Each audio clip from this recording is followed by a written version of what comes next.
लड़की ने अपनी जिंदगी में दोबारा लौटते ही सबसे पहला काम ये किया कि बिना एक पल सोचे हथौड़ा उठाया और अपने घर की दीवार पर जोर से मार दिया। और उसकी हैरानी का ठिकाना नहीं रहा जब दीवार के अंदर से चमकते हुए सोने के सिल्ले निकल आए। उसने बिना समय गंवाए सारे गोल्ड बार समेटे और सीधे बैंक पहुंच गई। जैसे ही वो हॉल में दाखिल हुई, उसके साधारण कपड़ों को देखकर एम्प्लॉइज ने उसे नीची नजर से देखा। यहाँ तक कि एक ने तो उसे बाहर निकालने की कोशिश भी की, लेकिन लड़की ने कुछ नहीं कहा, बस चुपचाप अपना सूटकेस खोला और अंदर रखा सामान दिखा दिया। सोने की चमक देखते ही मैनेजर दौड़ता हुआ आया। उसकी एटीट्यूड पल भर में बदल गई और पूरे सम्मान के साथ लड़की को वीआईपी रूम में ले जाया गया। थोड़ी देर में गिनती पूरी हुई और मैनेजर ने एक्साइटमेंट में बताया कि वहां पूरे 40 गोल्ड बार्स हैं, यानी करीब 40 किलो सोना, जिसकी मौजूदा कीमत करीब 100 मिलियन है। बैंक ने न सिर्फ सारे फॉर्मेलिटीज तुरंत पूरी कर दी, बल्कि उसे सुरक्षित घर पहुंचाने के लिए एक एक्सक्लूसिव कार एस्कॉर्ट भी ऑफर किया। पैसे हाथ में आते ही लड़की शहर के सबसे महंगे मॉल पहुंची और खुद से कहा कि अब वो किसी का जुल्म नहीं सहेगी। वो एक लग्जरी स्टोर में घुसी जिन प्राइसेस को पहले देखने की भी हिम्मत नहीं होती थी। अब वो बस नंबर्स लग रहे थे। घर लौटकर उसने एक एजेंसी को कॉल किया, अपना घर सेल पर डाल दिया और कहा कि वो अपनी लालची आंट और कजन के लिए एक बड़ा सरप्राइज तैयार कर रही है। ये सब वो इसलिए कर रही थी क्योंकि उसने रिबर्थ ली थी। अपनी पिछली जिंदगी में उसका एक भयानक एक्सीडेंट हुआ था और जब नर्स ने पेमेंट मांगी तो पता चला कि उसके अकाउंट में एक पैसा भी नहीं बचा था। दर्द से तड़पते हुए उसने इमरजेंसी में अपनी आंट को कॉल किया, जिसके पास उसकी सेकेंडरी कार्ड थी। आंट ने कहा कि उसके पास पैसे नहीं है क्योंकि वो काम नहीं करती और लड़की खुद ही देख ले, जबकि सच ये था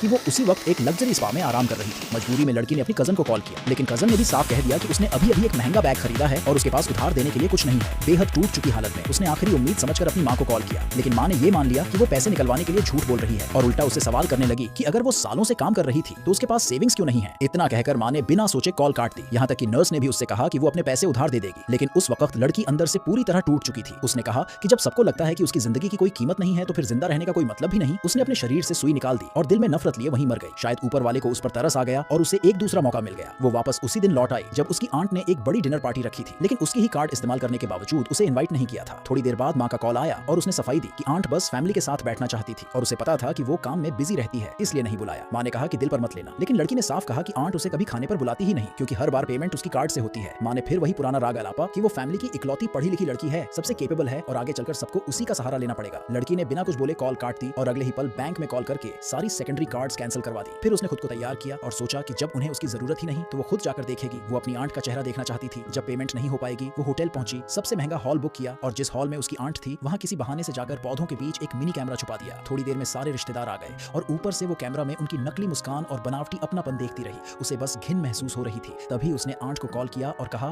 कि ये जगह अपने वाइन के लिए फेमस है, एक बॉटल जरूर ट्राई करे और सी फूड और कैवियार मंगवाना मत भूलना, सब कुछ उसकी तरफ से होगा। आंट खुशी खुशी 5000 वाली वाइन और मेन्यू का सबसे महंगा खाना मंगाने लगे। रिश्तेदार उसकी जनरोसिटी की तारीफ करने लगे और आंट घमंड से कहने लगी कि ये तो बस छोटे पैसे हैं। ऊपर से लड़की बार बार कहती रही कि और मंगाओ, जितना ज्यादा उतना अच्छा। आखिर में बिल 2 लाख का बना, लेकिन जैसे ही आंट पेमेंट करने गई उसके चेहरे का रंग उड़ गया क्योंकि कार्ड में एक पैसा भी नहीं था।